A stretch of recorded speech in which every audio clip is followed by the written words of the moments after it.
All right, I think we might have ourselves a routine, which is read in the morning, go all through the day, go get a late night workout in, think about the book while you're working out, discuss the book when you get home, right before bedtime, and try to get it in before midnight to keep up with our 365-day challenge. Seems to be how this goes.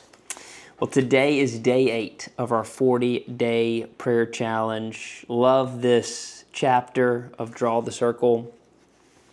It's got the story of George Washington Carver, and really, how did he figure out what to do with the peanut? And that all came on a walk. Two things are true. The first is I recently did a 7-day water fast, and coming off of that 7-day water fast, I found out I have a peanut allergy and a tree nut allergy, which was very interesting.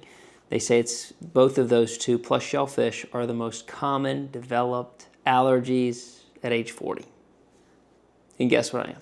Yeah, hence the 365-day challenge that I started on my 40th birthday. One thing I didn't notice is I had developed an allergy. So it's me and peanuts, kind of like the first Halloween that now I know I have a peanut allergy. Interesting. The second thing that's true is walking can change your life. Walking, not walking being distracted, not walking and looking at your phone, walking and scrolling social media. I'm talking about walking and thinking, walking and praying, walking and meditating on Scripture can really change your life. I think I probably kicked mine up about maybe 3 months ago. I listened to a John Gordon podcast. It was John Gordon and Rich Wilkerson Jr. on the it's Rich's podcast. I want to say Mentor Me, but I don't think it's Mentor Me. It's Mature Me. That's the name of the podcast. I listened to the John Gordon episode, and he talked about the value of a thank you walk. And he talked about how the Energy Bus, which is one of my favorite books, which I did a series on YouTube, came on a thank you walk.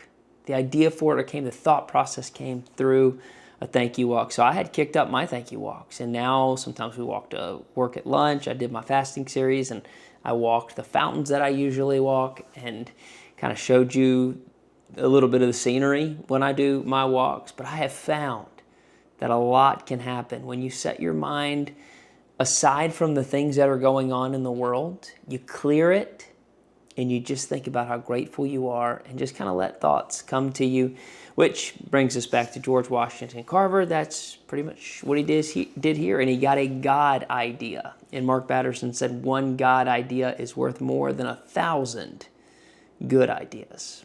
It's 100% true. Good ideas are good, but only God ideas can change the course of history.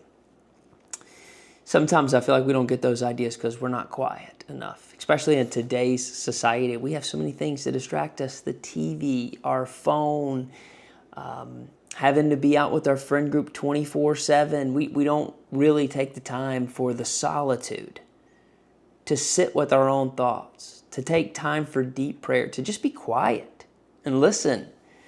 And I have found, as I've gotten older, that there is so much value in that. He goes on to say, our biggest problem is our small view of God. It reminds me of that old quote, stop telling God how big your mountain is and start telling the mountain how big your God is. Come on. That'll preach in itself. But he's bigger than all the things that you're facing. He's bigger, so pray like it. What would it look like to pray like God is bigger than all of the things going on in your life? As you're looking at your list and it feels daunting, all the things you're praying for.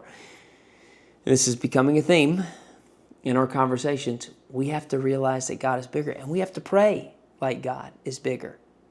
And I think that starts with unplugging from the world and getting some of that solitude time in our schedule. And I prefer to do that on a walk.